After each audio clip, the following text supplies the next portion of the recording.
HinKhoj word of the day Teeter।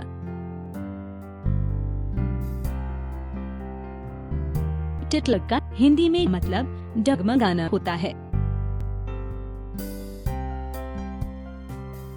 टिटल verb या क्रिया के रूप में।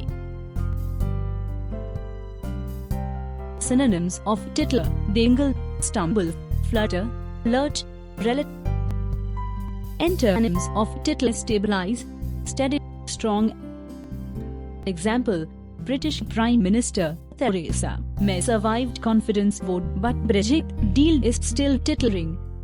उदाहरण: ब्रिटिश प्रधानमंत्री थेरेसा मे कॉन्फिडेंस वोट से बच गई, लेकिन ब्रेक्सिट सौदा अभी भी डगमगा रहा है।